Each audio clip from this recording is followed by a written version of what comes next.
Ons lewe in die middernag van hierdie wêreld se geskiedenis.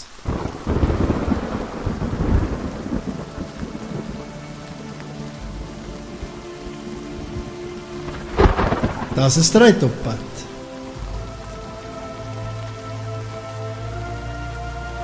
Wat ons nie sal kan omseil nie.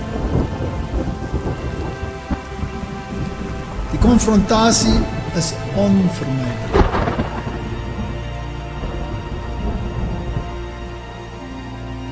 Hierdie konfrontasie wat op pad is tussen Christen fundamentaliste sogenaamd en Malta. My vraag is, wie skep die geweld in die naam van godsdiens, sodat ons uiteindelik die geweld in die naam van godsdiens kan beëindig? Ons lewe in uiters ernstige tye. Hulle wil die kerk en die staat verenig om die gewete te reguleer. Hierdie is 'n pleidooi gerig aan protestante. Sal julle op julle oorsprong weet? Moenie dit waarvoor ander bereid was om te sterf prys.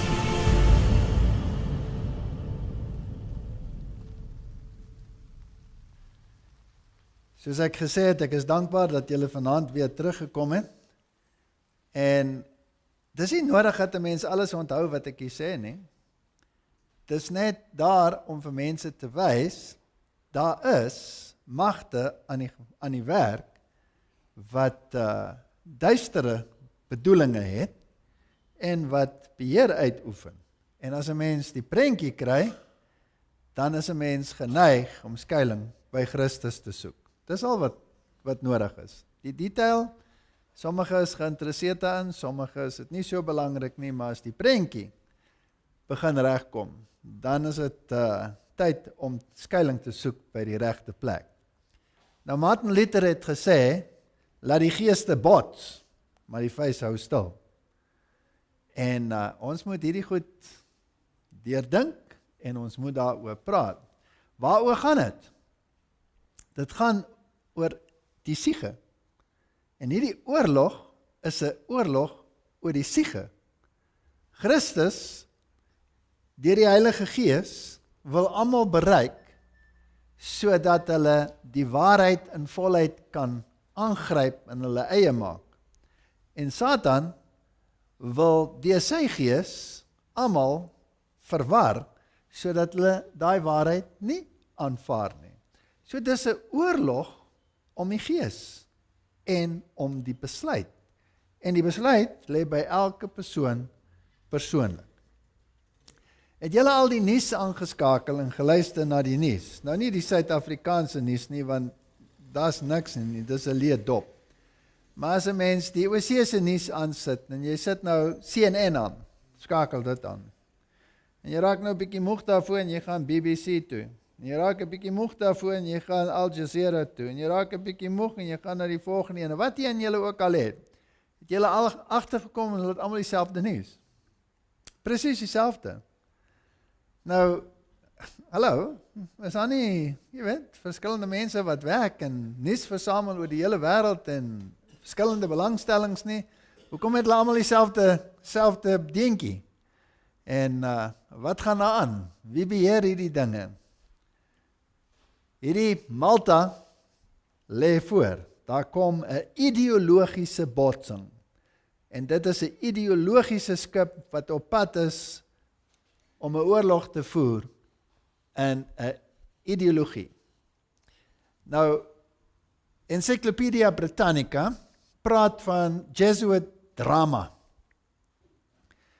Goed, dit was opvoedkundige propaganda wat gevoer is deur die Jesuite en dit het gefloreer in die skole en dit het begin alreeds 1551 en reg oor Europa is die Jesuitiese skole met Jesuitiese drama aan die gang gesit.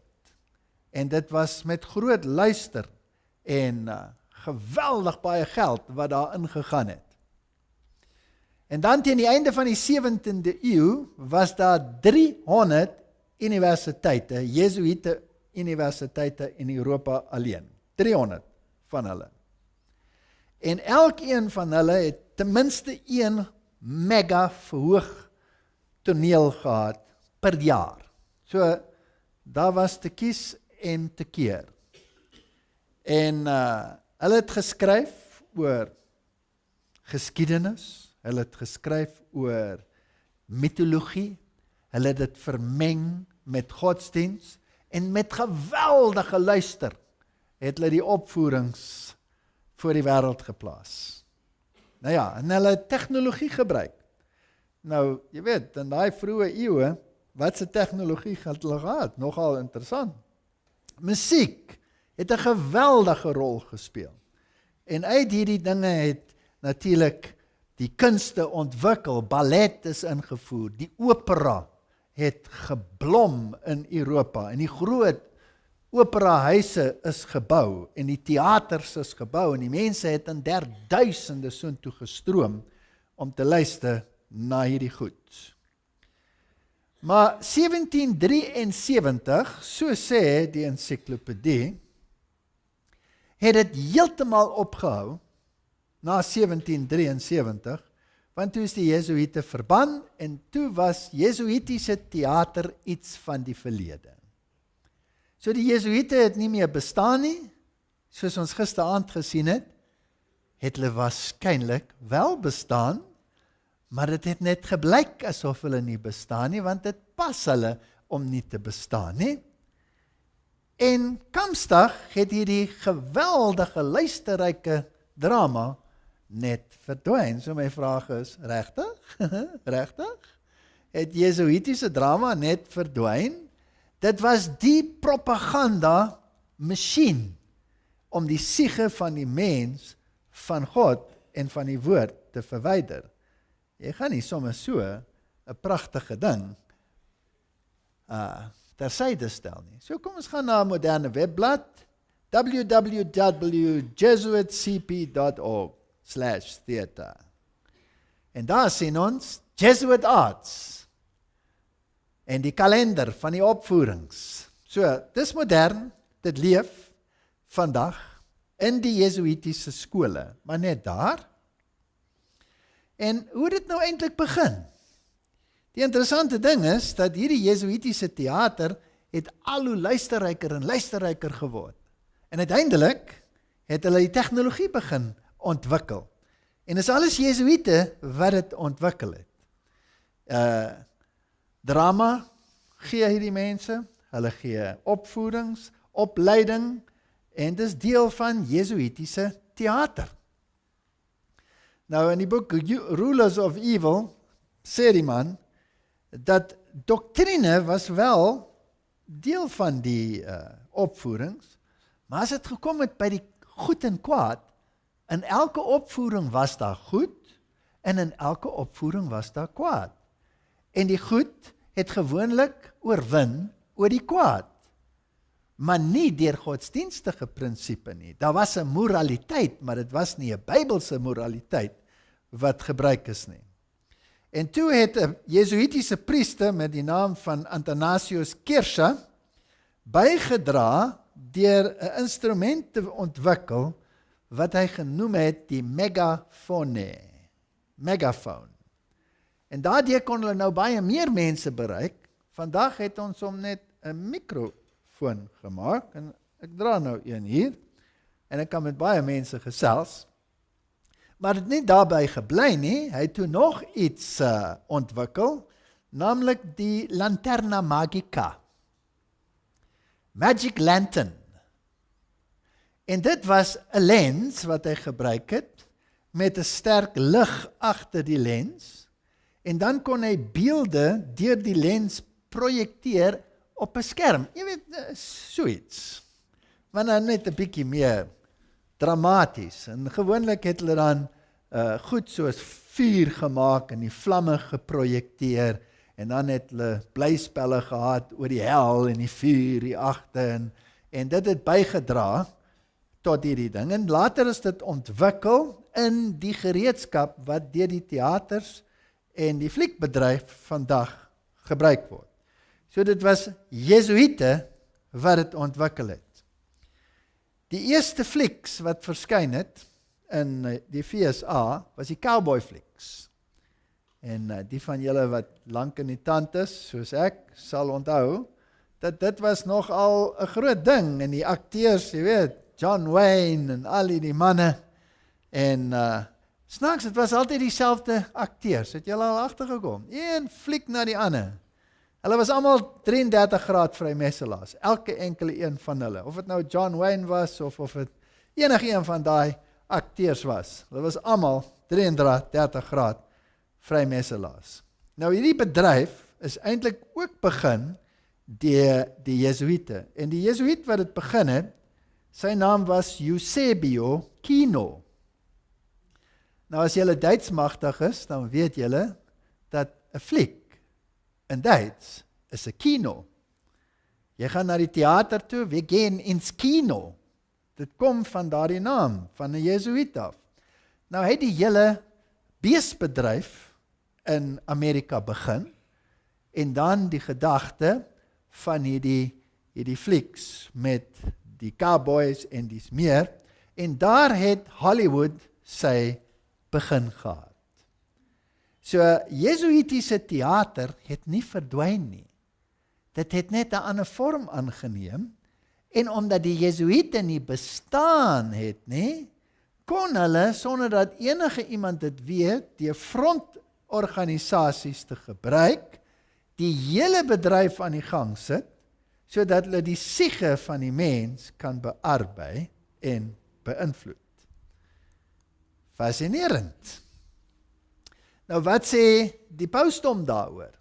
Nou die pausdom, Paus Johannes die 23ste, 1957, hy skryf oor hierdie nuwe groot bedryf wat begin ontwikkel het, 'n encyclical met die naam Miranda Prosus. So dis 'n pauslike encyclical waar die wil van die pausdom bekend gemaak word. En hy sê, die mensdom moet in nader gemeenskap met mekaar gebring word, en hulle moet sosiaal begin dink. Hulle moet anders begin dink. En hierdie tegniese kunste, soos die fliekbedryf, en die radiobedryf, en die televisie, kan dit baie makliker bereik as die gedrukte woord.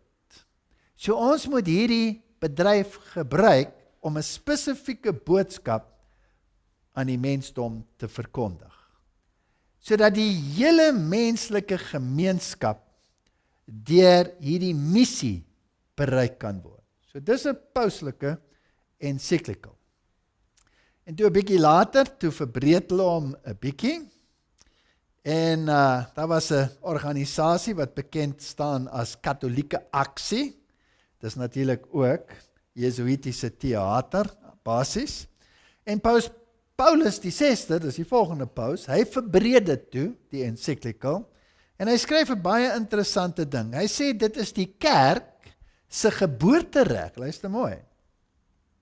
Dis die kerk se geboortereg om te gebruik en te besit. Luister mooi. Die kerk se geboortereg om te gebruik en te besit. Wat? Die pers, die teater, die radio, die televisie en alle ander media van soortgelyke status. So dit sou insluit die pers, die media, die teaterbedryf, die vermaaklikheidsbedryf en alle ander media, so dat die internet byvoorbeeld insluit. So wie moet dit besit? Die kerk. Wie moet dit bedryf? Die kerk. Maar is dit nou nie 'n klomp ander mense wat dit bedryf nie? Is dit nie 'n klomp Jode nie, so Spielberg en so aan, jy weet? Wat het die kerk daarmee uit te waai? Is dit werklik die kerk? Wie sit daar agter? En deur hierdie dinge kan die sosiale, hier het ons weer daai gewoord, kommunikasie rus op die joernaliste, die skrywers, die akteurs, die ontwerpers, die produksieleiers, die uitstallers, die verspreiders, die operateurs, die verkopers en die kritici. So, wie moet die bedryf beheer? Hulle, in sy totaliteit. En moenie dink dat slegte resensie noodwendig negatiewe resensie is nie. Hoe slegter, hoe meer gaan kyk die mense. Ek weet, die mense waarsku heeltyd teen my lesings. Ek vra vir hulle nou die dag, hulle het so 'n onderhoud met my, ek sê vir hulle, kan julle asseblief ophou om my lesings so te adverteer, ek kan nie voorbly nie, ek is moeg. So, dis baie interessant, die kerk sê, dis sy geboortereg. Die kwaliteit van die opvoeringe is in Magnificat duidelik uiteengesit, en dit moet dramaties wees, dan moet 'n dieper kennis en 'n analise en 'n manifestasie van goed en drama en weelde voortgebring word, sodat die mense siege, nou ja, oorweldig word deur hierdie dinge. So my vraag is, wie beheer die media? Wie beheer die nuus? Wie beheer wat in die siege van die mens geplant word, terwyl hy daar sit? As jy kyk in 'n woordeboek, wat die oorspronklike definisie van hipnose was, is dit nogal interessant. Die oorspronklike definisie van hipnose was, om in 'n donker kamer te sit, en na 'n flikkerende lig te kyk. Wat is dit? Nou ja, ek los dit maar daar. Kom ons gaan kyk na 'n paar voorbeelde. Van die grootste produksies in die wêreld, mega-biljoen dollar produksies, is byvoorbeeld iets stupids, soos die Simpsons. Nou die Simpsons is 'n vermaaklikheidskomedie, waar mense kyk, en die skrywers verdien miljoene dollar vir elke produksie. Miljoene dollar. En hulle teken hierdie prentjiesverhale. En die mense kyk daarna, en hulle is verwonderd oor hierdie dinge. Nou daar's 'n hele spaar van hulle, wat op dieselfde basis fungeer. En hierdie mense het almal doktersgrade in filosofie, en hulle doktersgrade in wiskunde, en hulle word biljoene betaal. Daar's hele boeke geskryf, soos byvoorbeeld Wikipedia skryf van The Simpsons and Philosophy, The Dull of Homer, en waaroor dit nou eintlik gaan.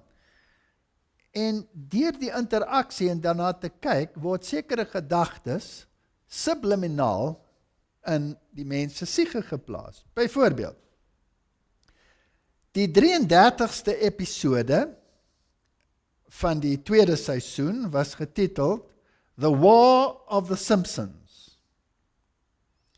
En dit is gebaseer op Ernest Hemingway's A Old Man and the Sea. En dit is 'n oorlog oor eeue tussen twee partye, Homer Simpson en generaal Sherman. Okay. As 'n mens nou die name vat van die mense, Sherman en Simpson, en jy werk dit uit, jy vat die numeriese waarde. Nou daar's verskeie maniere om die numeriese waarde uit te werk. Jy moet nogal jou kop bymekaar kry om dit agter mekaar te kry. Die maklikste is, elke letter het 'n numeriese waarde. Soos A het die waarde 1, B is 2, C is 3, en so aan. Dan kan jy dit uitwerk. Maar in hierdie geval werk dit nie so uit nie. Maar as jy die Pythagoras waardes vat, Pythagoras, dan werk dit uit. Want dan, in Pythagoras, die woord Simpson, die S, het in Pythagoras die numeriese waarde 1. En die I het die numeriese waarde 9 en so aan. Dan werk hy uit op 33. En Sherman werk uit op 33. En dan in die prentjie verhaal, het daar 'n 33-cent store. So alles is 33. Julle weet dat vrymeselary maak 'n groot ophef van die getal 33, maar hier is ook 'n geestelike blyspel oor 'n konflik tussen partye waar ideologie ter sprake is. Dan, die stoute seentjie moet altyd op die bord kom skryf. En as jy dit nou nie mooi duidelik maak nie, dan sien jy dit nie. Soos, I will not plant subliminal messengers, sal jy lees as jy vinnig lees. As jy bietjie versigtiger lees, dan sal jy het sien is verkeerd gespel. I will not plant subliminal, messengers. Dan het jy Al Gore. So die boodskap wat uitgaan, is dit wat Al Gore verkondig, hierdie omgewings, skus man, ek kan tronk toe gaan hiervoor, bog. Ja, dis mos nou 'n kriminele ding om te verloon, dat daar klimaatsverandering en so aan voort is. Maar nou ja, kom ons sê dit maar, want daar's 2000 wetenskaplikes wat ook geteken het, dat dit 'n klomp bog is. In elk geval, so hier is 'n boodskapie, wat verberg is daarin, of HDTV is worth every cent. So almal wil hierdie goed hê, en die kinders word gebruik, om die ouers te druk, om hierdie programme in die huis in te bring. Nou, dit is interessant, dat lank voor die gebeurtenisse plaasvind, is daar dikwels boodskappe in hierdie blyspelle, en hierdie teaters, en hierdie cartoons, oor wat moontlik gaan gebeur. Soos byvoorbeeld New York 9/11, met die 2 torings daar.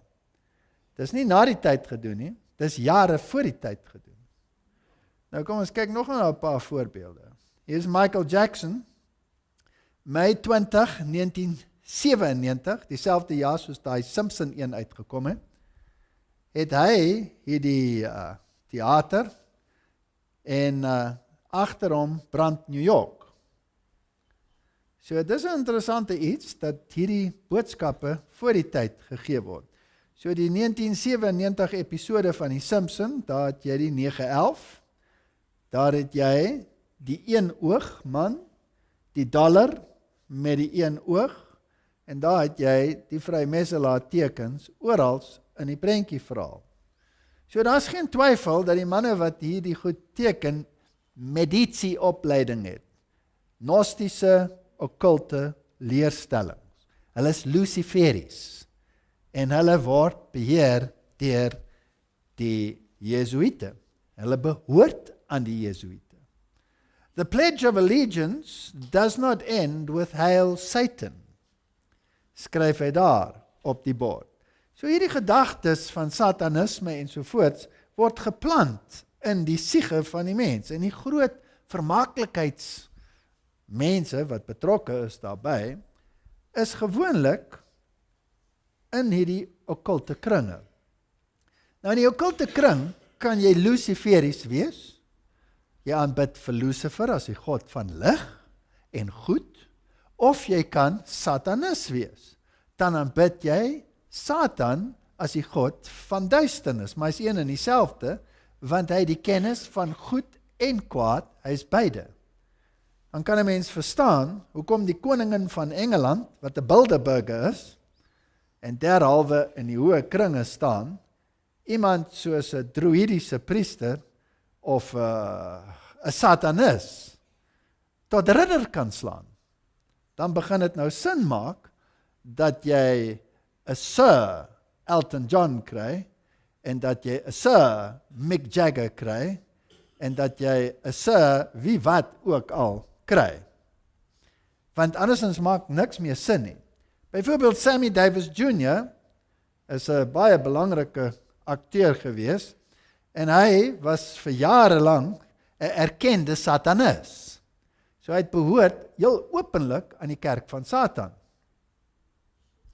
Natuurlik het hy later gesê, vir die media, hy behoort nie meer daaraan nie, maar toe word hy geslaan as ridder van Malta. So hy is 'n ridder van Malta, En die ridders van Malta word beheer deur die Jesuïte. Het is interessant dat dit 'n interessante geskiedenis het. Die ridders van Malta het hulle eers verset teen die Jesuïte, maar die Jesuïte het Napoleon gebruik om hulle totaal te vernietig in 'n fisiese oorlog. En uiteindelik het die Jesuïte oorgeneem oor die ridders van Malta en saamgesmelt in 'n nuwe organisasie waarvan die leier die hoof van die Jesuïtiese orde is. Nou daar is Lionel Richie saam met hy is die uitgewer van We Are The World. Baie belangrike musiekstuk wat ook reg oor die wêreld gebruik is, veral in Suid-Afrika met die omwenteling. En hier praat hy met Donald Monnen, SJ, President of the Jesuit Boston College. So hierdie manne werk saam, hulle beplan.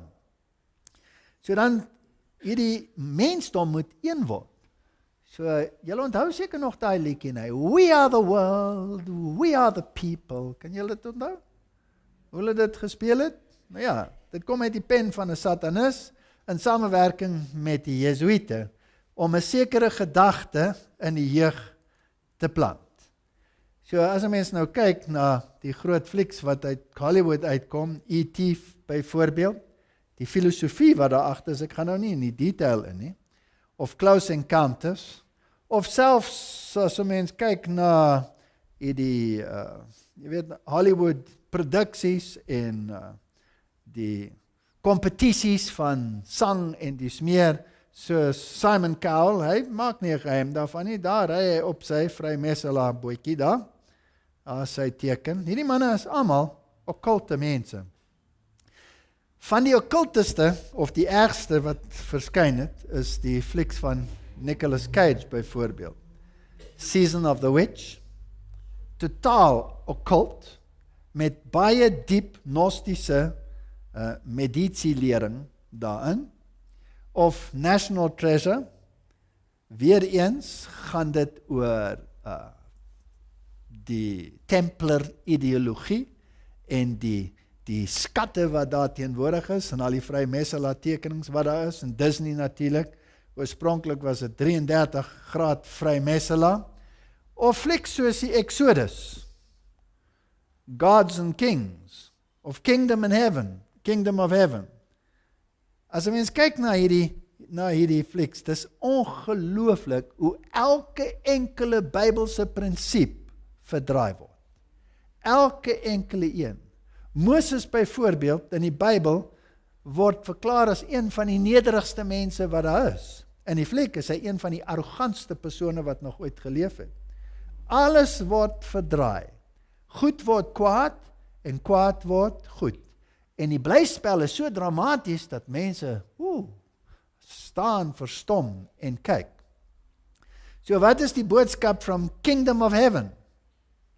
Nou as ons dink aan die koninkryk van God, dan dink ons aan die koninkryk van Christus wat weer sal kom en daar sal geregtigheid wees op hierdie aarde. Nee, hierdie mense nie, hulle het 'n ander koninkryk. En ek het 'n hele lesing daaroor wat ons nou nie in hierdie reeks gaan gee nie. Hy sê die hoofboodskap is verligting. Wat in die naam van godsdiens gedoen word. So sê die professor van teologie, Lefebvre, van die Jesuit Fordham Universiteit in New York. En hy is ook die outeur van Revelation, the Religions and Violence. Interessant. The Reverend George Dennis, 'n Jesuïtiese priester en geskiedenisprofessor by Loyola Marymount Universiteit in Los Angeles. Die hele wêreld is deurspek die Jesuïtiese universiteite. Is een van die eksperte wat die skrip vir Kingdom of Heaven geredigeer het en waarskynlik geskryf het. So, hier is 'n paar interessante dinge. So, wie is verantwoordelik vir wat ons sien en waarna ons kyk? En dan praat hulle oor die stryd tussen die moslems en die Christene, en die Christene word in 'n slegte beeld gestel en die moslems in 'n goeie beeld. Dit is vreeslik verwarrend. Behalwe natuurlik as jy vrymetselary ken. Want sodra jy geklim het, tot by die 30ste graad in vrymetselary, dan kan jy blootgestel word aan die feit, dat die God van vrymetselary Lucifer is, en dat jy Lucifer moet aanbid. En as jy die 32ste graad bereik, dan mag jy 'n Shriner Freemason word. Jy mag 'n Shriner word. Nou as jy 'n Shriner word, dan sit jy 'n Muslim fez op jou kop, en jy sweer trou aan Allah. Nou, dit is baie interessant. Nou, ek was een keer daar in Jerusalem, en ek het daar rondgestap, en toe kom 'n man na my toe. Dit is 'n ou verhaal, ek het hom wel baie vertel, maar dit is vir my 'n interessante ding wat in my lewe gebeur het, so ek kan dit maar deel. Hier kom 'n man, hy's 'n Muslim, ken hom van geen kant af nie, is sommer een van die manne daar op die straat, en hy sê, "Are you Christian?" Ek sê, "Ja." Hy sê, "I'm Muslim." Ek sê, "Ja, baie mooi, baie mooi." Hy sê vir my, "Jou God en my God is dieselfde," en hy wys vir my 'n prentjie van Allah, en hy sê, as ek hom omdraai, is dit Yahweh, en hy loop. Ek sê, "Okay, die ding sit in my kop." En ek kom by die huis, en ek bel my vriend, hy is 'n teoloog, en hy ken Hebreëus en Grieks, en al hierdie goed, en ek sê vir hom, "Luister, doe my net 'n guns, gaan kyk gou na die Hebreëus van Allah, of van Yahweh, en draai dit 'n bietjie om, en speel 'n bietjie daarmee, en kyk of jy by Allah uitkom." Hy bel my terug, hy sê, nee, dit werk nie, is nonsens. Ek sê, "Okay, dankie." Vergeet ek daarvan. So 'n maand of 2 later toe bel hy is heel opgewonde. Hy sê, dit is so. Jy moet Yahweh, die Hebreëse letters Yahweh vat, en jy moet dit omdop, verkeerd om. En dan moet jy dit nog 'n keer so omdop. En dan spel dit in Arabies, Allah. Ek sê, dit is nou interessant. En ons maak so 'n prentjie, en ek het toe 'n skyfie gemaak daarvan, om dit te wys hoe dit werk, en so aan. Nou, Satan is die meester van die omgekeerde. Hy draai altyd die evangelie op sy kop. Alles word omgedraai. Hy is die meester daarin. So, Alistair Crowley byvoorbeeld, het sy mense geleer om agteruit te loop, agteruit te praat, alles agterste voor te doen. Dit is maar agterste voor wêreld daar. In elk geval, so, dis 'n verdraaiing van die geskiedenis, en uit die konflik tussen godsdienste, moet daar uiteindelik hierdie een gesinte godsdiens tevoorskyn kom. So dis die boodskap wat in hierdie flieks versprei word. En dan 'n paar treffers, soos The Count of Monte Cristo, geskryf deur Alexandre Dumas. Dumas was natuurlik 'n 33 graad vrymetselaar, 'n hoë vrymetselaar. Dis 'n interessante datum wanneer hierdie boek verskyn van hom, 1844. Ek vind dit maar net so 'n bietjie interessant, maar ja, want dit is 'n profetiese datum. The Count of Monte Cristo, wie is hy?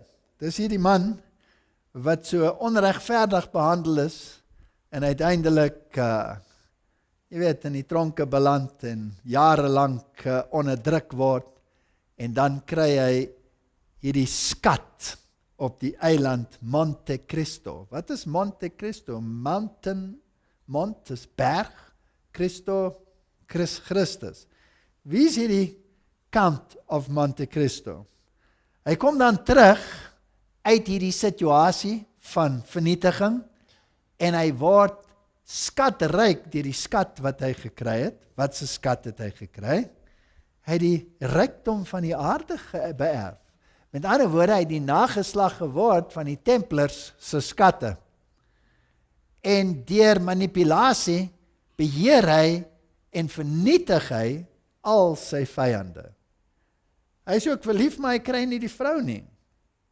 Want hy kan nie 'n vrou kry nie, want dit is 'n allegorie van die swart paus, wat ook in ballingskap gegaan het, en verdwyn het, en teruggekom het, en al sy vyande vernietig het. En in die fliek sien jy mooi hoe dit te doen, maar dit word gedramatiseer, dit lyk so wonderlik, en jy is heeltyd aan sy kant, maar hy is die vark in die verhaal. Want hy is die Jesuïet, wat die protestante onteien en vernietig, en hy gebruik die ekonomie om dit te doen. En hy gebruik intriges om dit te doen. En hy het een doel, en dit is die vernietiging van sy vyande. En hy kry nie die vrou nie, natuurlik nie, want hy's 'n priester. Want as jy getroud is met 'n vrou, dan is jou belangstelling op 'n ander vlak. Jy moet 'n belangstelling hê net vir hierdie een saak en niks anders. So dis noodsaaklik dat 'n Jesuïet 'n ongetroude man moet wees. As ons kyk na die Indiana Jones, Raiders of the Lost Ark en al daardie flieks, hulle is almal hoogs okkulte flieks met hoogs okkulte akteurs.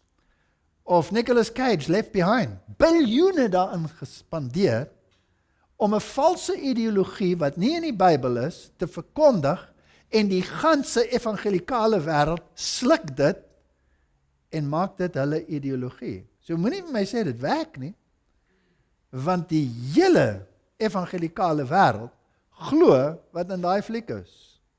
Die geheime wegraping en alles wat daarmee gepaard gaan, wat nie in die Bybel is nie. So dit werk. Lords of War, nog een van daai flieks. Nou ek wil een spesifieke bietjie bespreek, wat natuurlik baie opslae gemaak het, en dis The Passion of the Christ. En mense het gestroom in hulle miljoene om daarna te kyk. En hulle het uitgekom met trane in hulle oë. Dit was die wonderlikste ervaring. Maar hulle het nooit 'n analise gemaak om te kyk, wie het hierdie fliek op die been gebring, en wat word nou eintlik gesê? Jy moet nooit weet wat hulle doen nie. Jy moet altyd in die duister wees. Dit moet lyk asof dit waarheid is, maar dit verkondig 'n leuen. En kom ons kyk na 'n paar dingetjies in hom. Byvoorbeeld, Mel Gibson kry hier 'n eredoktorsgraad van Loyola Universiteit in Marymount. Okay. So hy kry 'n eredoktorsgraad vir sy werk. Het is interessant dat hy na hierdie produksie geweldig getuister was. Hy was omtrent van sy kop af. En ek kan ook goed verstaan hoekom. Want wat hy gedoen het, is hy toegelaat dat die Jesuïte hom gebruik. Kom ons kyk na Sagaria 11 vers 12.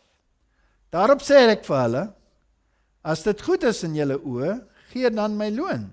En so nie, laat dit dan staan. Toe het hulle my loon afgeweeg, 30 sikkel silwer. Waarop is dit 'n profesie? Jesus. Okay.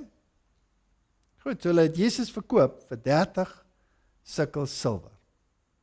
Dan gaan die profesie voort. Hierop sê die Here vir my, gooi dit vir die pottebakke.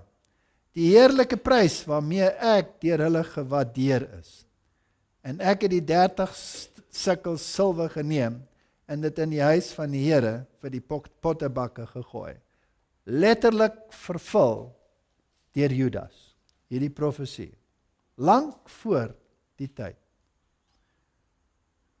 Toe het ek my tweede staf, saambinding, verbreek, om die broederskap tussen Juda en Israel te verbreek. So hulle het Christus verwerp, en Christus trek terug, want hy dwing homself op niemand af nie. Nou hoe verloop het verder?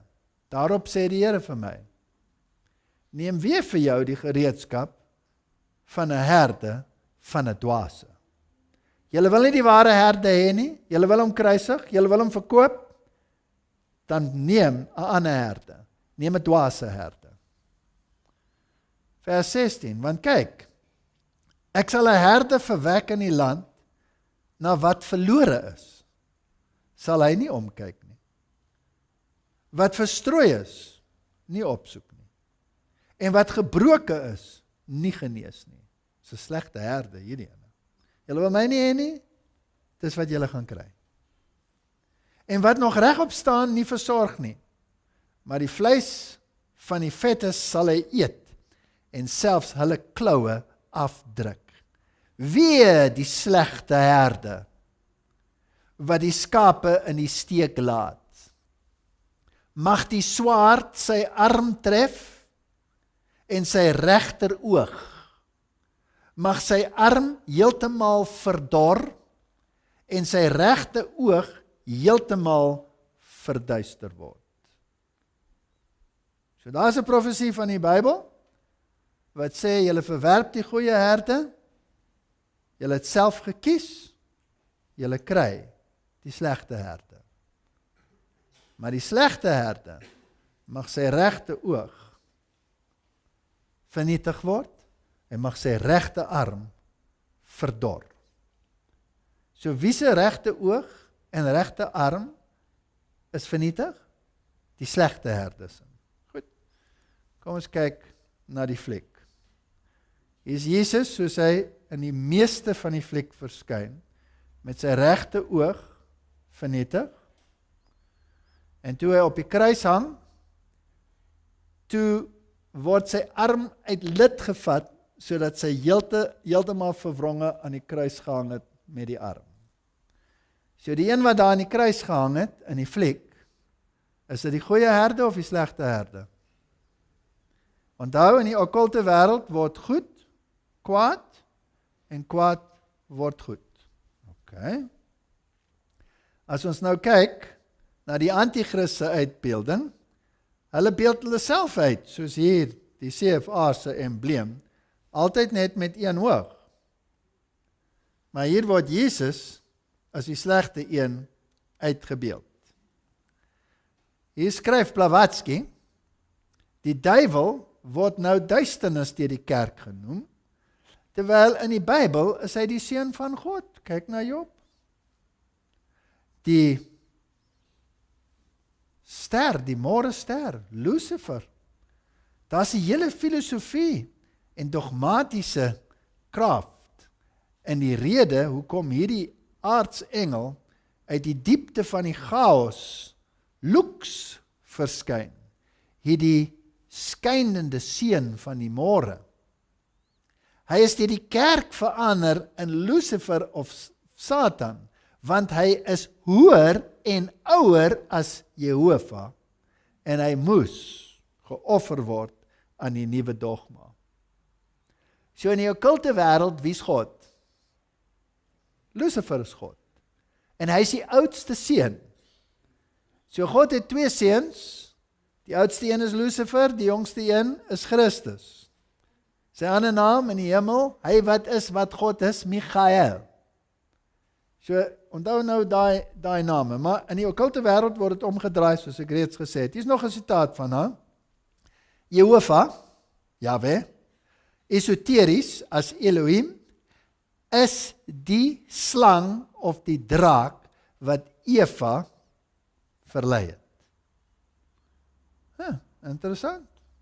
En hy kom uit die chaos. So die okkulte wêreld draai alles om.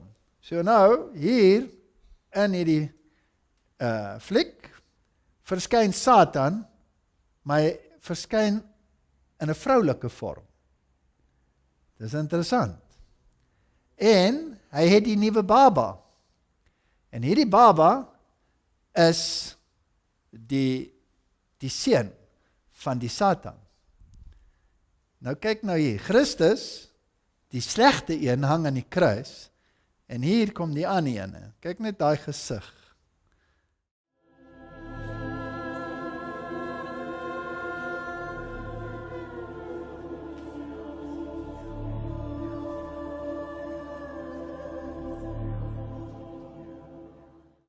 Hier is hy, geweldig lelik. Hy's 'n ou man gesig met 'n bleskop en 'n baie harige lyf. Kan julle die hare op sy arm sien? En hy kyk so rond.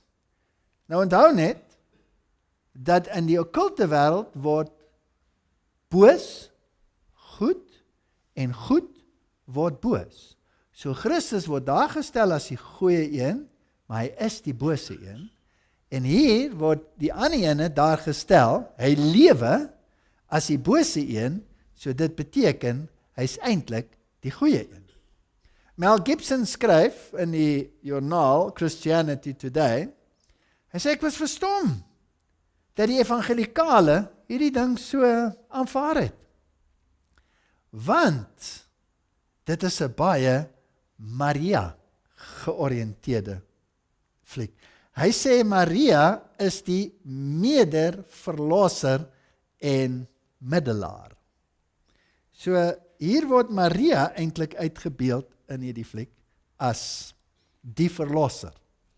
Dit is interessant dat die van die kruis wat gered word met hierdie scapula om sy nek aan die kruis is.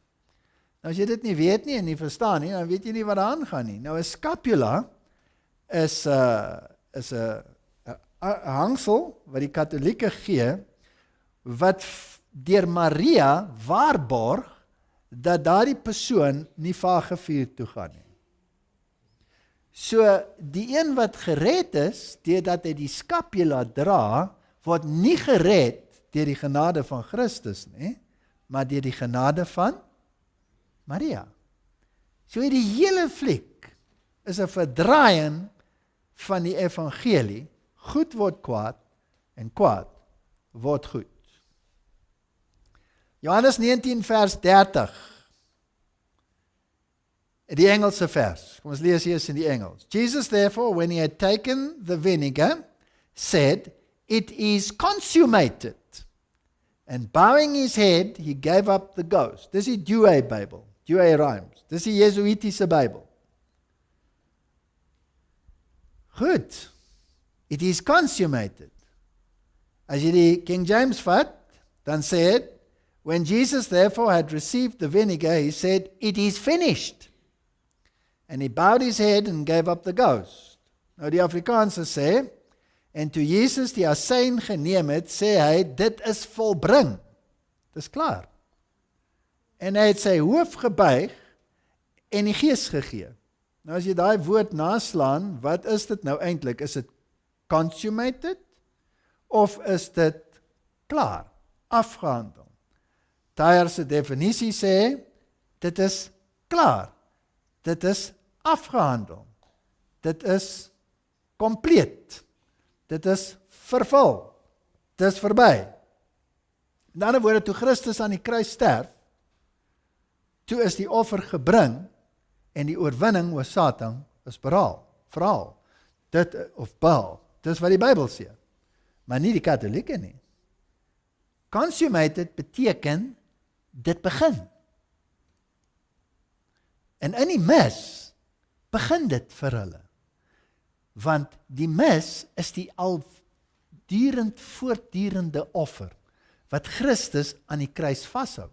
Dis hoekom daar 'n krusifiks in 'n Romeinse Katolieke kerk is, want Christus is vernietig. Satan is verheug oor die oorwinning komstig oor Christus. Maar die Christen weet dat Satan se grootste komstige oorwinning sy grootste nederlaag was.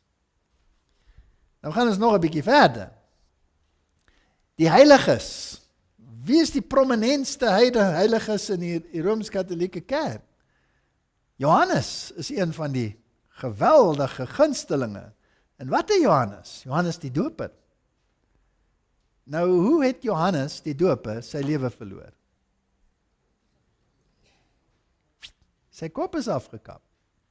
So al hierdie pause, wat hulle self Johannes noem, soos tot met Johannes die 23ste en selfs Johannes Paulus nog beter, hoe het Paulus sy lewe verloor?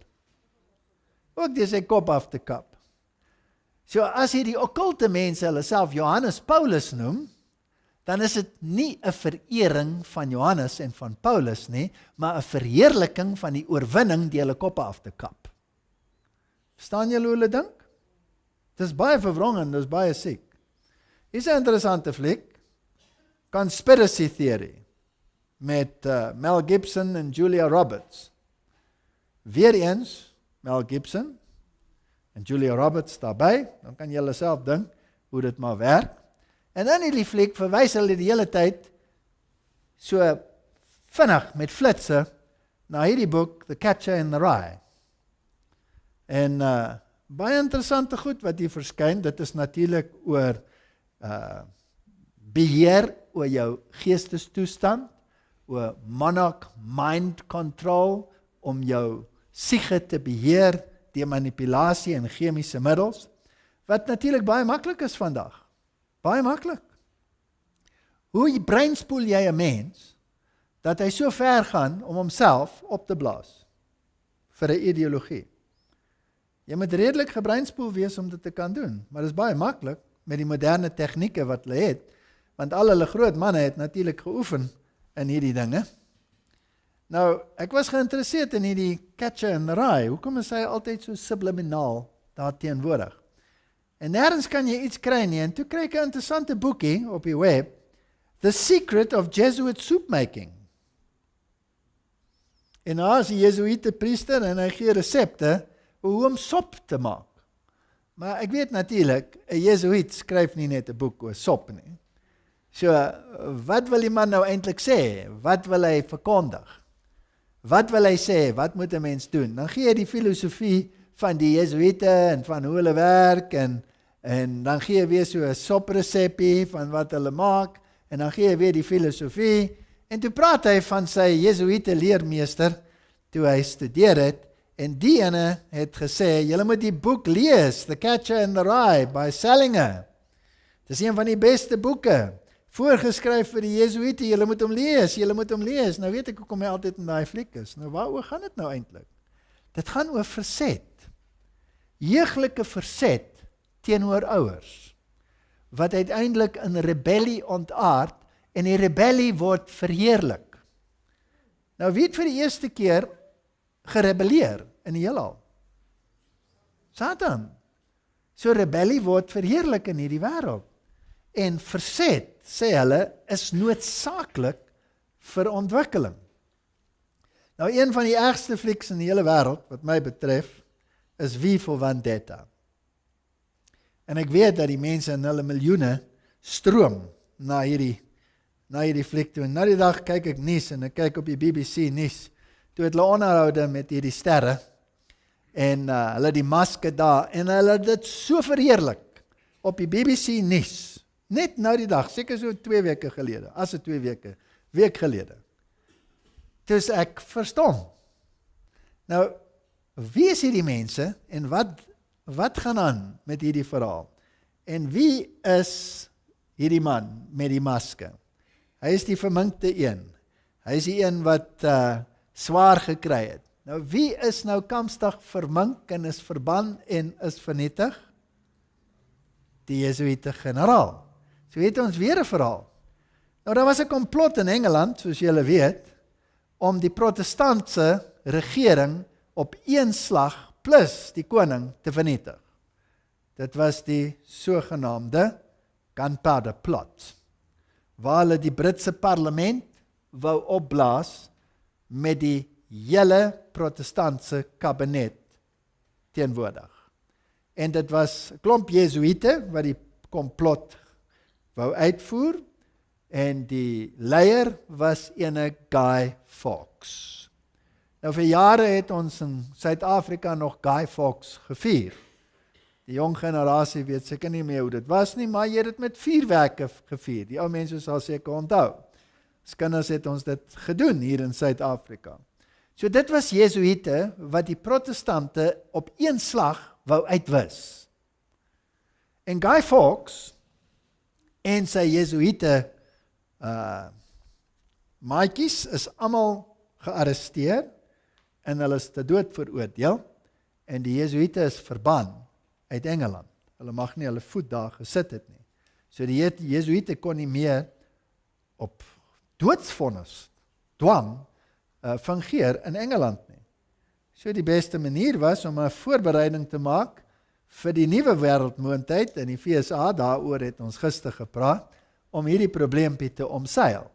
En in die tussentyd gebruik jy propaganda om die siege van die mens te verander. Natuurlik is daar ook 'n verliefdesverhaal. Hy kry ook nie die vrou nie, want hy sterf op die ou einde, maar sy doel word bereik deur sy kinders. So van geslag na geslag word die ideologie deurgevoer. En die prentjie wys hom altyd so, met die swaarde so oor kruis. En die X is natuurlik die ou simbool van transformasie, wat lang geassosieer is met die middeleeuse renaissance, oor die koms van die Messias, wat alles nuut sal maak. So skryf Jim Tresner, 33 graad, Scottish Rite Journaal. Goed, so hier het ons die simbool van die Messias, wat alles reg gaan maak, maar is natuurlik nie die ware Messias nie, dis die valse Messias, wat die koninkryk hier gaan opstel. En die fliek eindig uiteindelik met die totale vernietiging van die Britse parlement en Big Ben. En dan dra almal in die hele land die maske. En deur hierdie verset word die hele regeringsstelsel verander. So wat sê dit nou eintlik? Daar was 'n man, sy naam was Guy Fawkes, saam met die Jesuïte, was die plan om van alle protestante ontslae te raak, deur die parlement op te blaas, sodat die koning en die parlement vernietig sou wees, en katholicisme weer hoogtyd kon vier. Nou ja, hulle het dit ontlont, hulle het die manne gevange geneem, hulle het dit dood veroordeel, en dit lyk asof dit nie gebeur het nie. En nou kom hierdie man met die maske. Die maske. Wat is daar in 'n gesig? Jou karakter is in jou gesig. Ek kan jou karakter sien in jou gesig. En hierdie meisie raak verlief op hierdie maske en hierdie man. Sy sien nooit die man nie, sy sien net die maske, sy sien die ideologie, sy sien die denke. En sy beywer haar om deel te word. Sy word gemartel. En uit hierdie marteling uit raak sy verlief. En sy voer die planne uit. Dit is interessant, die kleredrag wat sy dra in die tronk, en sy kop word geskeur. Dis alles interessant, sy dra ook die oranje kleed van 'n gevangene van vandag, ons sal net nou daarby kom. Daar's baie interessante inligting in hierdie fliek, en uiteindelik dra die hele bevolking die maske. Wat beteken dit? Ons het uiteindelik bereik wat ons wou bereik. Die parlement, protestantisme, is uitgewis, en die siege en die denke van die hele bevolking is die siege en die denke van die Jesuïte. So dis die oorwinnings blyspel oor protestantisme. Ons kyk net vinnig wie die fliekbedryf beheer. Jesuïtiese theater, Knight of Malta, Jack Valenti, hy was hoof van Motion Picture Association in Amerika, Ridder van Malta. Kom ons kyk na Hollywood Studios, 2004, Saxon, Ridder van Malta. So al die groot fliekbedryf, die hele bedryf, word deur die Jesuïte beheer. Is 'n protestantse skrywer, en sy sê dat theater, selfs in die hoogste orde, eintlik sonder God is. Net nog 'n paar interessante dingetjies, wat die mense nie eers raak sien nie. As jy nou gaan na die mitologie toe, hier het jy die god Apollo, en sy vroulike metgesel, Artemis.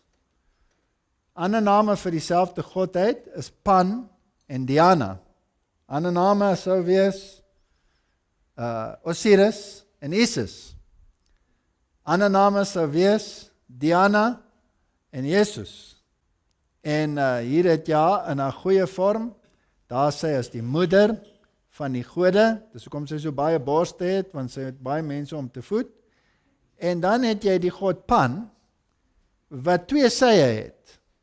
Hy is goed, hy is die god van lig, hy is die goeie herde, en hy is ook die bok, die bose god, die god van seksualiteit, die god van geweld, die god van vrees.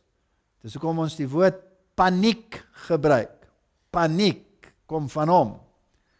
So, sy embleem is die panfluit. So, ons kyk eers na Peter Pan. Hier is Peter Pan. Hy het altyd groen aan. En hy het 'n hoedjie en hy het 'n veer. Daar is 'n veer in sy kop. En hy het 'n vroulike metgesel en dit is Wendy. Nou sy het 'n interessante gesinnetjie en die ma, haar naam is Mary Darling.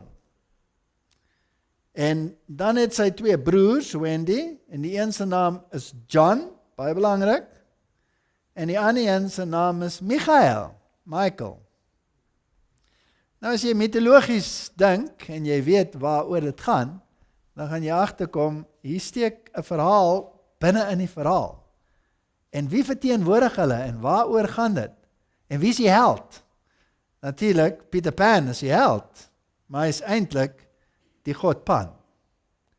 En dis hoekom sy naam ook Peter Pan is. Hy is die god Pan.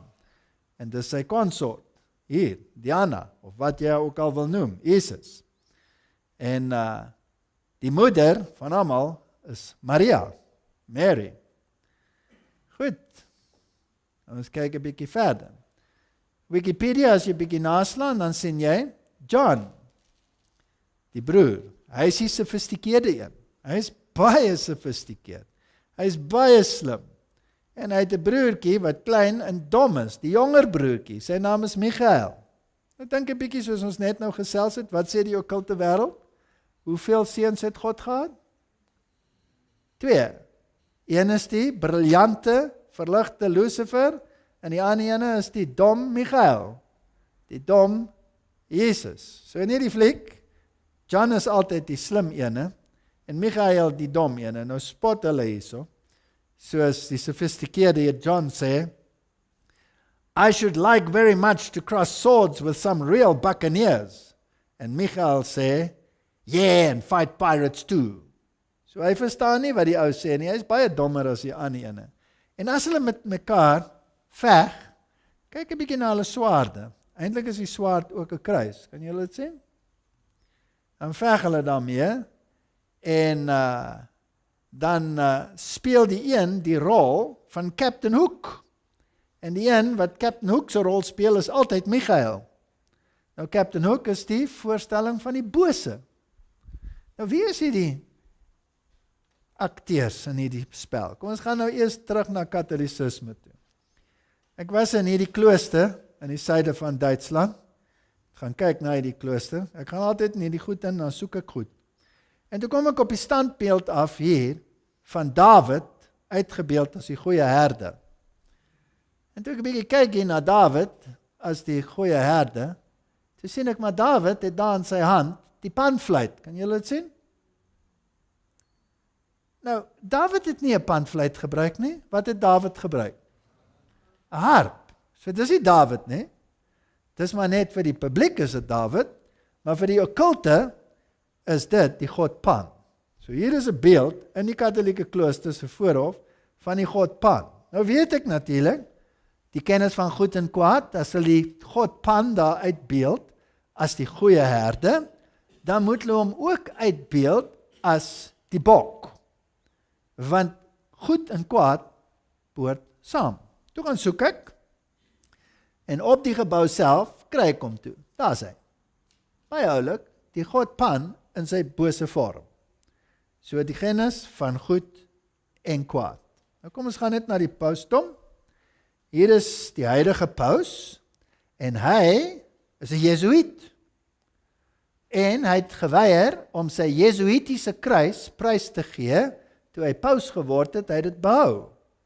Nou, as 'n Jesuïet verteenwoordig hy die ligte kant of die donker kant? Die donker kant. Goed. En as jy nou die beeld 'n bietjie skerper maak, dan sien jy daar's die uitbeelding van die goeie herde met die skapies. Maar die goeie herde staan met die riet en hy staan so. En julle sien? Daar sien julle 'n uitbeelding van die god Osiris, wat natuurlik ook die god Pan is, net in 'n ander vorm, en hy het ook daai kruis. So hierdie is nie Christus nie, dit is die god Pan. Maar nou wil ek dit vir julle bewys, want net nou dink julle ek is 'n bietjie getik en ek sien te veel goed wat ek nie moet sien nie. So kom ek gaan na die vorige paus, wat ook die huidige paus is. Nou dis nog 'n ander interessante ding. Dis die eerste keer in die geskiedenis waar 'n Jesuïet regeer en die ander paus leef ook nog. So daar's nou hoeveel pause? 2. En die Jesuïete, hoeveel Jesuïtiese generaals is daar op die oomblik? 2. Want Peter Hans Kolvenbach het ook bedank. En Adolfo Nicolas is die huidige swart paus. So daar's 2 swart pause op die oomblik, want daar's 2 wit pause op die oomblik. Hulle is baie oulik. Ek hou van hierdie manne. Hoe hulle dink. Ek haat wat hulle doen, maar ek hou van hierdie snaakse goed. Nou kom ons gaan na die vorige een. Hier is hy. Hier is hy toe hy getroon is met sy meter op sy kop. Daar word die meter op sy kop geplaas. En as jy daai beeldjie daar bietjie vergroot, dan kry jy dit so. Is bietjie onduidelik, want dit is bietjie moeilik om hierdie goed in die hande te kry. Maar as jy mooi kyk, wat speel daai ouetjie daar? Die panfluit. So, wat se god is uitgebeeld op die paus se meter? Die god Pan. Hierdie mense is Luciferis, hulle is sataniste. Wel, ek mag hulle nie sataniste noem nie, hulle verteenwoordig die lig, maar die huidige paus dra 'n wit kleed met swart klere onder, want hy is sommer al 2, hy is 'n Jesuïet. So kom ons gaan terug na ons storie. Jy kry hierdie uitbeelding van Robin Hood byvoorbeeld. Hulle dra ook groen. En hier het jy Robin Hood, hy is die jakkals. En dan het jy hierdie groot sterk man. En hy's Little John. Little John.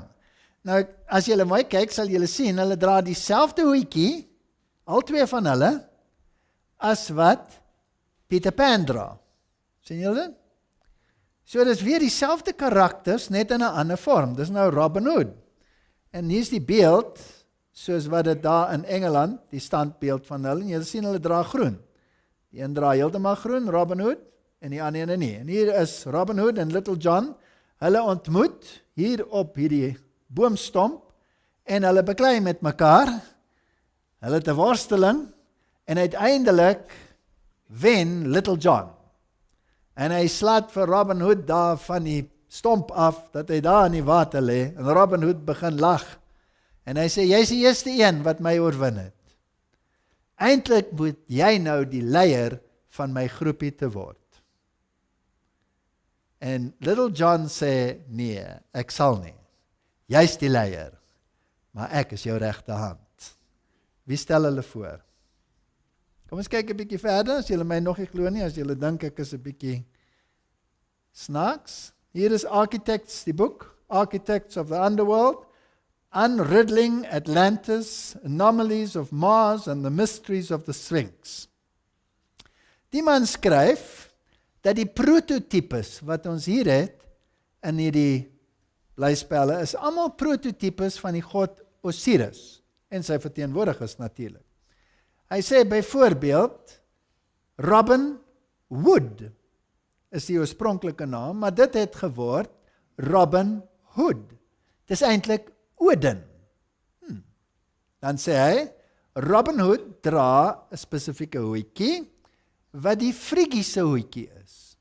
Dieselfde hoedjie wat gedra word deur die god Mitra en ook deur die Franse revolusionêre so terloops. En dan dra hy ook so 'n kleed bo-oor, net soos wat Adonis gedra het, en Hermes word uitgebeeld met hierdie hoedjies en met vlerke, en Robin Hood in plek van die vlerk kry die veer. So dis die god Osiris, of die god Pan, of die god Adonis, wat jy hom ook al wil noem. En dan die interessante ding is dat hulle groen dra, want hy staan bekend in die Keltiese lande as die groen man, want dit kom van Jack in the Green, die god van die plante van die omgewing. Nou is die paus baie behep met die omgewing, ja of nie? OK, So wat het ons nou eintlik hier? Waaroor gaan die verhaal en wat is die filosofie agter die verhaal? Robin Hood en Little John stel voor die godheid en die menslike verteenwoordigheid van daardie godheid is die paus en die swart paus. Little John is die swart paus, Robin Hood is die wit paus. Wat doen hulle? Hulle vat van wie en gee vir wie? Hulle vat van die rykes en gee van die armes. Herverdeling van rykdom. Goed, gaan die pausdom herverdeling van rykdom nastreef, ja of nee? Gaan hy dit toepas? Gaan hy land onteien en dit wegvat en vir ander gees, byvoorbeeld? Gaan hy julle dwing? Wat so mooi. Nou, die akroniem John is baie interessant, want John raak die embleem van Satan se oorwinning oor Christus se volgelinge. Want hy het hom onthoof. So onthoofding is een van sy groot dinge. So nou, op die oomblik het ons Jihadi John, was groot in die nuus. Kamsdag, Jihadi John is nou die dag gefusileer. Hy is nou die dag doodgemaak deur die Amerikaanse en die Britse magte. Het julle dit gehoor in die nuus? Maar niemand het 'n prentjie gesien nie en hulle weet nie of dit hy is nie en of dit so is nie. En ek dink is alles 'n klomp bog. Maar in 'n geval. Hoekom is sy naam Jihadi John? Want sy naam is eintlik nie Jihadi John nie, sy naam is Mohammed Emwazi. So waar kry hy die naam Jihadi John voor? Vandaan. Hy dra swart. Wie dra ook swart so terloops? Sy gesig is bedek en die eerste slagoffer wat hy publiek onthoof het en die media het gesê, nee, ons gaan nie hierdie stuk wys nie, dis te gruisam, ons gaan dit nie wys nie, word hierdie man, hierdie gevangene onthoof. En dis interessant, en sy naam was James Foley, en hy dra oranje. Dis presies dieselfde kleed wat die vrou in V for Vendetta dra, terwyl 'n ideologie in haar kop ingeplant word. Net so terloops.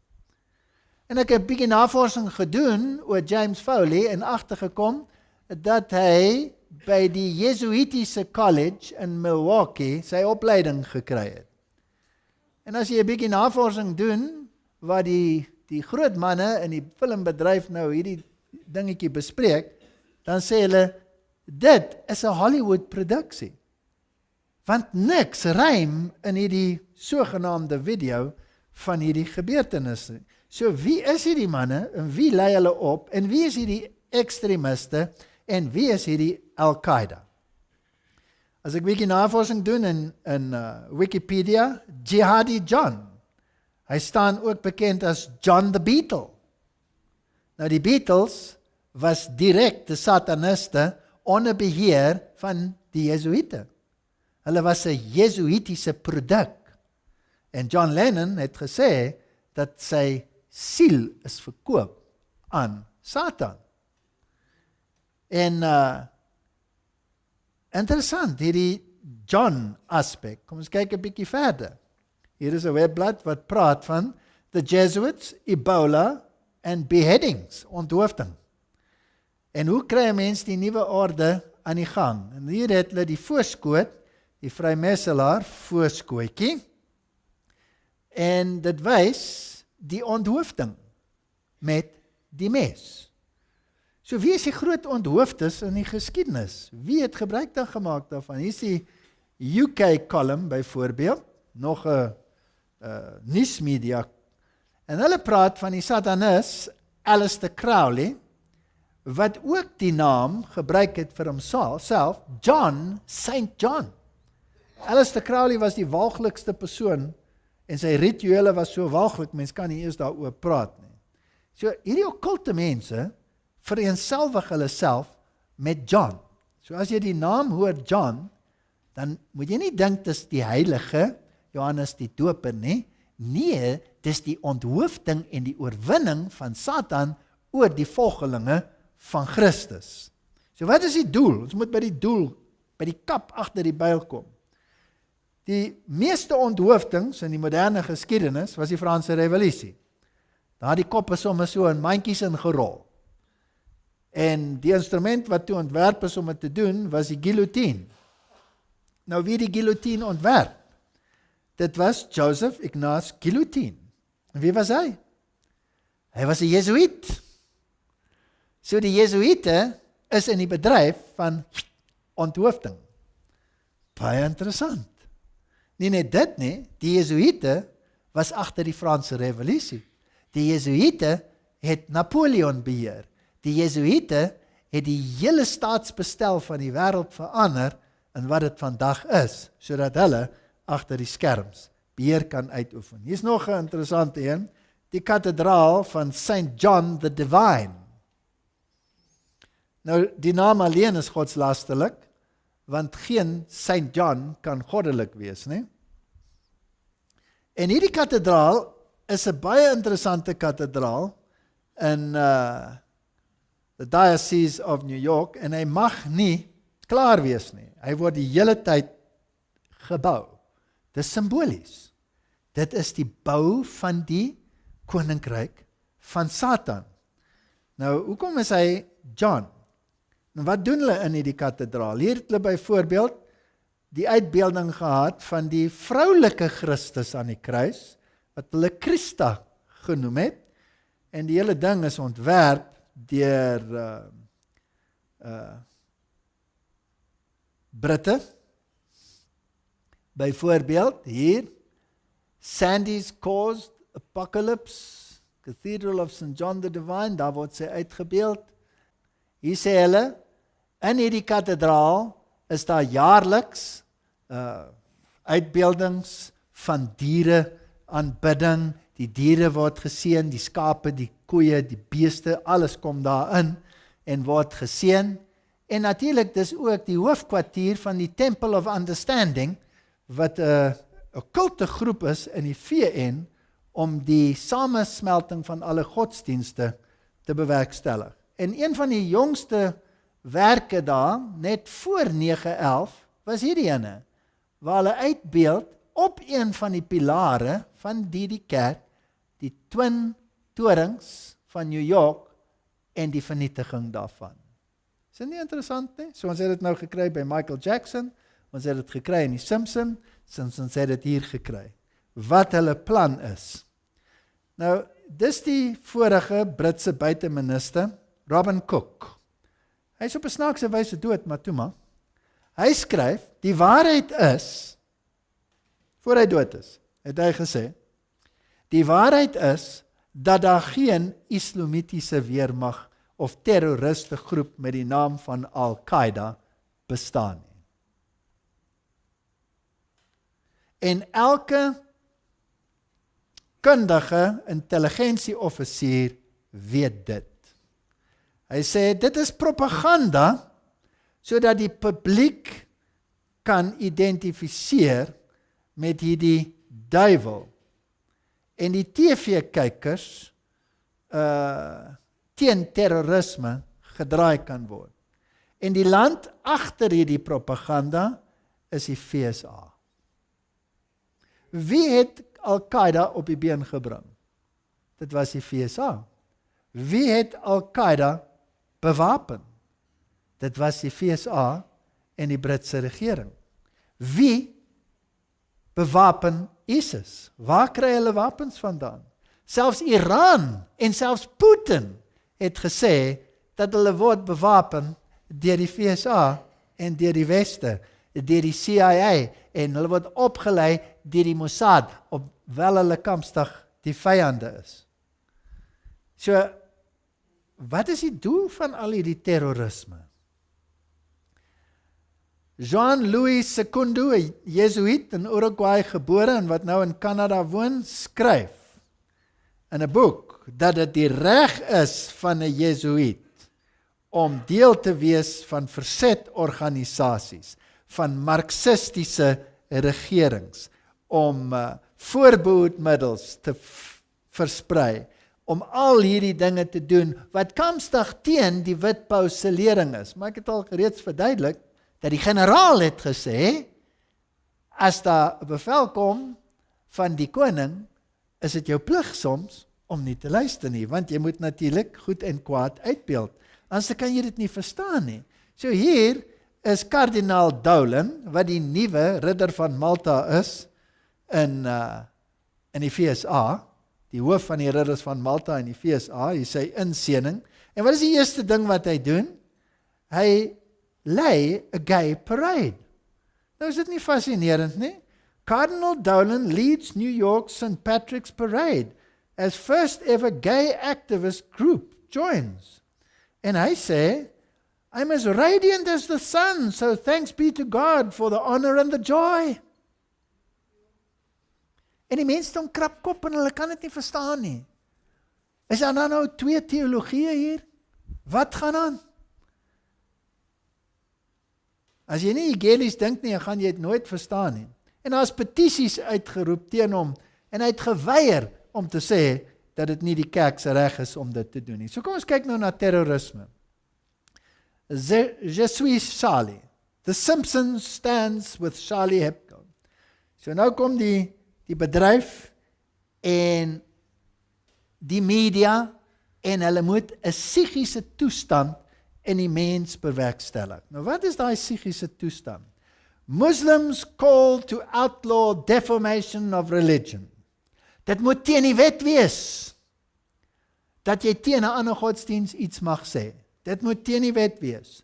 Ons is almal een. Ons is een groot sop. Jy mag niks sê teen 'n ander godsdiens nie. Hulle het probeer om by die VND te druk, en die VN het gesê nee. Jy moet nog net 'n paar mense opblaas, dan gaan die wêreld sê ja.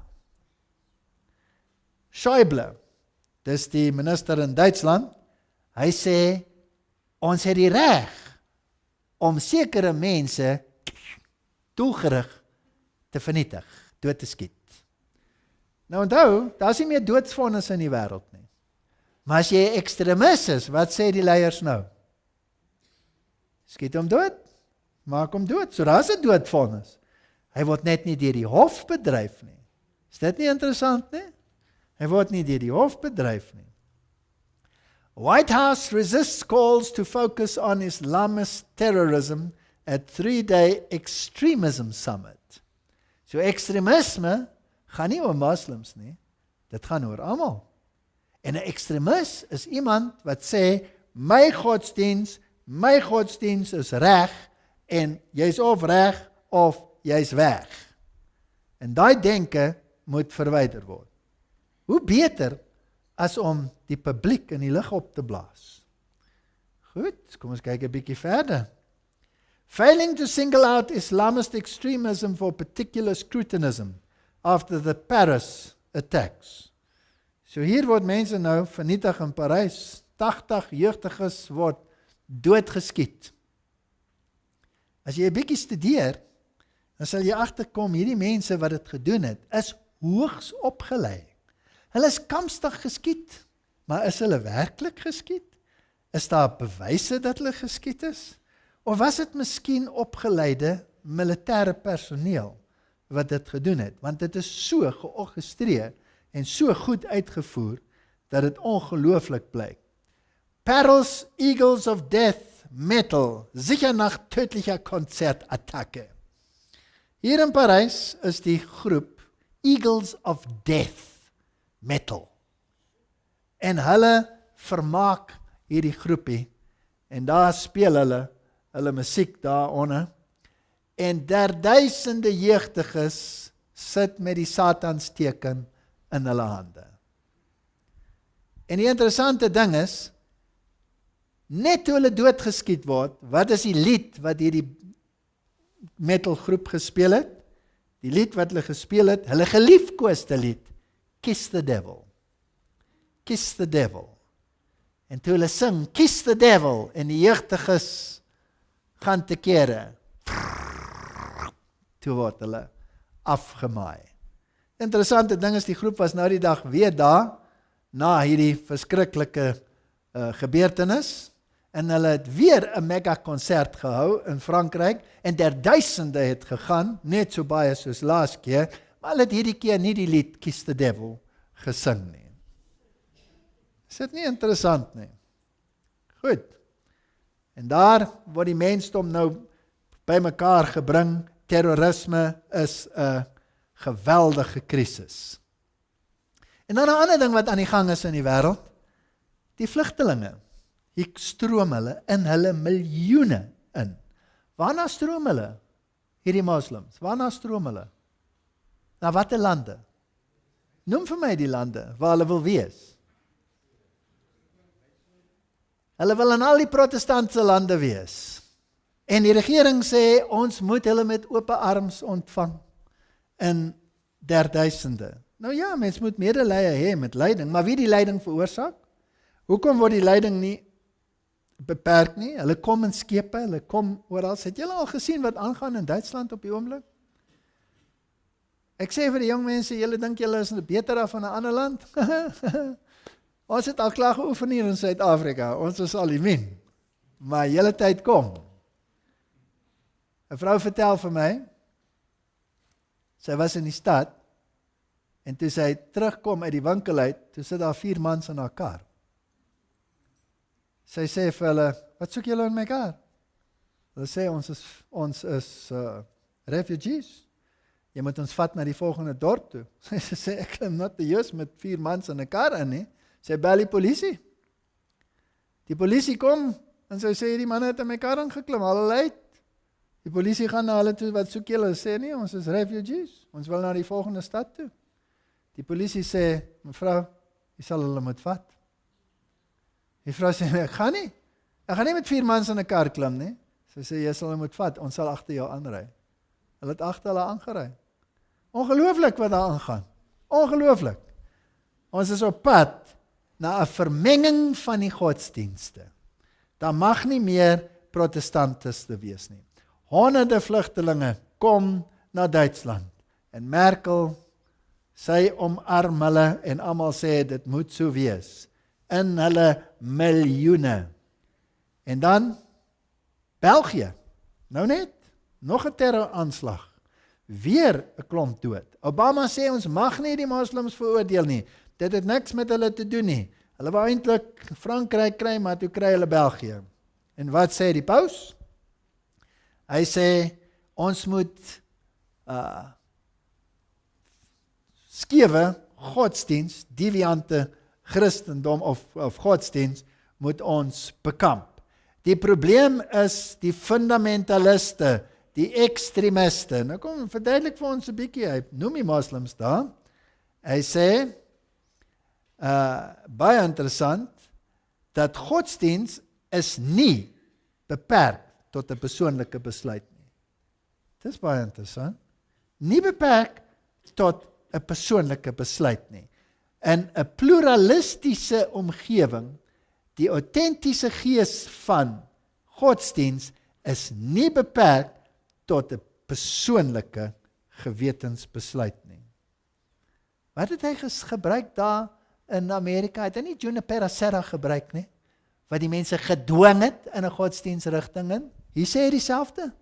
Hy sê, julle gaan nie meer self besluit nie, ek gaan vir julle besluit. En Ban Ki-moon sê, kom ons kry al die wêreldse godsdienstleiers by mekaar. Ek sien die Suid-Afrikaanse regering het nou ook gevra, help ons 'n bietjie, al die godsdienstleiers kom by mekaar. Ons het moeilikheid, uit die chaos soek ons 'n orde.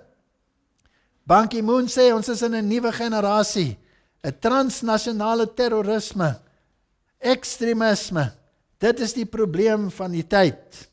En hier spel die paus dit uit. Hy sê, 'n fundamentalistiese groep, selfs al maak dit niemand dood nie, selfs al slaan dit niemand nie, is wreed. Want die geestesstruktuur van fundamentalisme is geweld in die naam van God. OK? Waarop speel julle af, manne? Ons het 'n bietjie gekyk na fundamentalisme. Nou hier is 'n interessante man. Sy naam is Colonel T.J. Hammes. En waar praat hy? Hy praat at the Center for Asymmetric Warfare, Georgetown University. Wat se universiteit is dit? Help my so 'n bietjie. 'n Jesuïte universiteit. Ek wil hê julle moet mooi luister wat sê hierdie man in Georgetown University by die Jesuïte. Luister mooi. These guys who are coming in are the most dangerous of all because they're true believers. And true believers, whether they're Muslim, they're Christian, or they're Marine, are dangerous people because there is no other way other than their way. And you've got to eliminate them. Het julle dit gehoor? Sal ek dit weer speel? Kom ek speel dit gou weer. These guys who are coming in are the most dangerous of all because they're true believers. And true believers, whether they're Muslim, they're Christian, or they're Marine, are dangerous people because there is no other way other than their way. And you've got to eliminate them. Okay. So as jy 'n ware gelowige is, of jy nou 'n moslim is, of jy 'n Christen is, of jy in die weermag dien, jy moet uitgewis word. So as jy sê Christus is die enigste weg, daar's geen verlossing buite Jesus Christus nie, en die woord is waarheid, en alles wat teen die waarheid is die leuen, wat is die oplossing vir so 'n persoon? Jy moet hom maar verwyder, so sê die man. En hy praat by die Jesuïte, so hy sal seker weet. Nou ek weet, dit kom miskien as 'n bietjie van 'n skok vir diegene wat vir die eerste keer hier in 'n Adventiste kerk sit. Maar wie is die erkende vyand van die Rooms-Katolieke Kerk in die wêreld vandag? Kom ons vra 'n bietjie, the St. Catherine Catholic Church Sentinel. En dis die kardinaal wat praat, en hy skryf hier, mense wat dink dat die skrif die enigste autoriteit moet wees, moet logies 7de dag Adventiste word en Saterdag heilig. Nou kan die mense sulke nonsens praat, hè? Hy sê as jy die skrif ernstig neem, dan moet jy 7de dag Adventist word. Het is interessant dat by die konsiel van Trent het hulle gerede kavel of die Bybel die maatstaf is of die tradisie van die kerk. En die protestante het gesê die Bybel is die maatstaf. Die Bybel is die maatstaf van moraliteit en van reg. En die Katolieke kerk het gesê tradisie. En daar was 'n geweldige redekaveling. En die sentiment het geskuif na die protestante se kant toe. Tot die aartsbiskop van Reggio die konsiel binne gestap het en gesê, julle protestante, julle sê die Bybel is die enigste maatstaf, julle hou dan die Sondag. En die Sondag is ons dag. Ons het die Sondag geskep. Ons is oor die Bybel. Ons het die Sondag gevat in die plek van die Sabbat. Ons het die dag geskuif na die Sondag toe. As julle die Bybel wil volg, dan moet julle Saterdag hou. Julle hou Sondag, so julle eerbiedig ons. Julle is ons kinders, julle is ongehoorsame kinders, julle is net 'n rebellie. So die protestante het 'n groot geleentheid gehad om te kyk na die Bybel. Wat sê die Bybel? Want die Bybel sê, onthou die Sabbatdag, dat jy dit heilig, 6 dae sal jy arbei en al jou werk doen, maar die 7de dag is die dag van die Here. Want op daai dag het ek jou geskep, op daai dag het ek jou verlos. En Matteus 5 vers 17 sê, moenie dink ek het gekom om die wet en die profete op te hef, nee, ek het gekom om hulle te vul. Nie 'n jota of 'n titel gaan uit die wet uit verdwyn, totdat alles volbring is nie. As jy my lief het, bewaar my gebooie. Hy wat sê, hy het my lief en bewaar nie my gebooie, is 'n leienaar en die waarheid is nie in hom nie. Een teks na die ander. Salig is hulle wat sy gebooie doen, dat hulle mag reg hê tot die boom van die lewe. Openbaring 22 vers 14. So hier sê die kardinaal, as jy die skrif wil volg, dan moet jy nou eintlik Adventist wees. En hier is Catholic Answers, dis hulle webblad. Hulle gee antwoorde op vrae. En die vraag is, wat van hierdie sekte, die 7de dag Adventiste? En hulle skryf hier, dis die Katolieke wat skryf, en hier is die ondertekening van die kardinaal self, dat dit die regte antwoord is. En hy sê, 7de dag Adventiste, kan nie hulle siening dat die Katolieke kerk die hoer van Babylon verander nie, sonder te erken dat hulle verkeerd is in terme van die Sondag nie. Het is interessant dat al die protestantse leiers aan die begin die Rooms-Katolieke stelsel die hoer van Babylon genoem het. Daar is niemand wat dit meer doen nie, behalwe hierdie simpele klein sekte wat Sabbat hou. dit kan nie toegee dat Sondag aanbidding die merk of van die dier is, sonder om sy siening oor die Joodse Sabbat te verander nie. Sewende dag Adventisme kan nie ophou om anti-katholiek te wees nie, sonder om op te hou om sewende dag Adventisme te wees nie. OK, so hulle weet wie hulle opponeer. Nou hier is 'n interessante klein cartoon, Family Guy, baie groot oorsee. Dis een van die walglikste prentjieverhale in die wêreld. En miljoene kyk daarna. Dis soos die Simpsons. Dis geweldig groot. Dis 'n sitcom. Dis vir volwassenes en die kinders sit en luister. En in hierdie sitcom het hulle ook beeld hulle God uit. En God is so 'n ou perverse mannetjie. En hulle verkoop beelde en foto's en allerhande dinge en poppe van al hierdie figure. En die kinders koop dit so soetkoek. En dit is so godslasterlik, dis ongelooflik. In een van die vertonings is God 'n pedofiel. Of hy's 'n suiplap.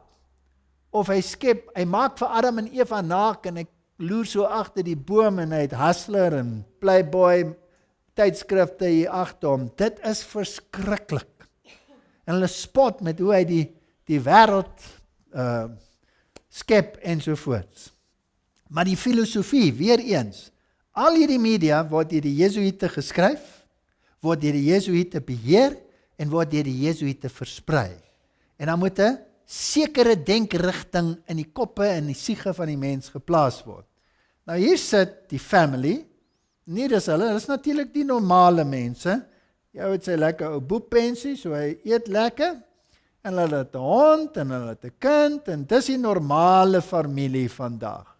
En hier sit die ekstremiste, kan julle sien hulle lyk hulle, soms ek 'n stupid mense. Nou in hierdie geval, die ekstremiste waar hulle sit, is waarskynlik Christian Science mense. Want hierdie mense wil nie medikasie vat nie. Nou kraak hulle, die normale familie, hierdie mense en hierdie geloof af. So hierdie ekstremisme van hierdie mense het hierdie siening. En dit is ekstremisties om nie medikasie te vat nie. So jy gebruik dit om 'n ander gedagte te plant. En dan gaan hulle uit en dan vergelyk hulle dit met 'n ander groep. En ek wil hê julle moet 'n bietjie luister. Met wie hulle dit dan vergelyk? Eers sê hulle, mens kan nie praat met hierdie mense nie. Hulle is ekstremiste. Jy kan nie deurkom na hulle nie. Skryf hulle af. En dan bring hulle ander ekstremiste. Luister 'n bietjie. We're wasting our time here. They're obviously very committed to their beliefs. But their beliefs are crazy, Brian. I don't know who's crazier, these people or those Seventh-day Adventists. I'm a Methodist. We believe that the Lord is our Savior, and we remember Him by going to church and praising Him every Sunday. I'm a Seventh-day Adventist. We believe all the same things that you believe, but we go to church on Saturdays. What?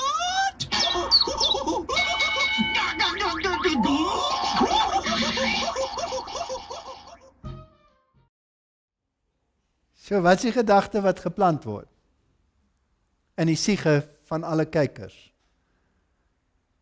Dat as jy ekstremis is, jy het sekere geloofsrigtings, dan is jy 'n bietjie getik. En sulke mense, soos die ander man nou net gesê het, jy kan nie met hulle redeneer nie, want hulle glo, hulle baseer hulle geloof op 'n spesifieke waarheid. So die enigste ding wat jy met hulle kan doen is, verwyder hulle. Raak ontslae van hulle. Ons kan nie met hulle verder leef nie. Hier's 'n Testimonies to Ministers. Hierdie vrou skryf. So dikwels word ons gesê ons moet die boodskap sagter maak. Maar ons word geroep om die man van sonde te ontbloot. In die tyd waarin ons leef, het God 'n volk geroep met 'n spesifieke boodskap. Hy moet die boosheid van die man van sonde wat die Sondagwet die merkteken van sy gesag gemaak het, moet hy ontbloot. Hy wat tye en wet verander het. Nou wie het tye en wet verander? Die pausdom het tye en wet verander. Hy het die Sabbat verskuif na die Sondag en die wêreld dink dit is die Bybelse dag, Maar die Here sê, hy het nie die wet verander nie. En die Bybel sê een ding, hulle sê 'n ander ding. Wat se ander tye? Ons hou nou Paasfees. Paasfees is Kampsdag die Pasgafees. Nee, die Pasgafees was nooit op 'n gereelde basis op 'n Sondag nie. Dis die pausdom wat dit ingestel het. En as dit toevallig op daai dag val, dan verskuif die paus dit met 'n week. Johannes Paulus het dit onlangs gedoen. Die dag verskuif. So hy het tye verander, feestye verander, die kalender verander. So hy is die man van sonde. En diegene wat waarheid voorstaan, is ekstremiste, hulle moet uitgewis word. So, waarop speel al hierdie dinge in die wêreld? Op wat mik dit toe? Hoekom het ons al hierdie terrorisme? Want die siege moet sê, godsdienst is 'n probleem. Ekstremisme moet waai uit die samelewing. En die moslems is maar net die voorloper. Hulle veroordeel nie die moslim nie, hulle veroordeel net die ekstremisme. En die volgende teiken gaan die laaste teiken wees. Maar nou moet ons by die kap van die byl kom. Wat is eintlik die kern van die saak? En wat is die laaste gebeurtenis op hierdie planeet voordat die Here gaan ingryp? Nou as julle 'n bietjie vies is vir my vanaand, is reg, julle kan maar vies wees. Maar môre gaan ons begin gesels oor die kruks van die saak. Wat sê die woord van verlossing? En wat sê die ander kant van verlossing? En wie het gekapituleer? En wie gaan nie kapituleer nie? En dis 'n heilsaak. Nou van môre af is dit nie meer stories en geskiedenis en interessante goed nie. Van môre af is dit waar staan ek in hierdie stryd? Aan watter kant van hierdie geveg staan ek? En op watter grondslag moet ek my besluit baseer? Môre en oormôre, glo ek, is die belangrikste boodskap vir hierdie tyd waarin ons leef. En dit is my wens van hele hart dat die hele wêreld dit moet hoor en spoedig, want daar's nie meer tyd nie. So moet asseblief nie môre mis nie, al is julle vies vir my. Baie dankie.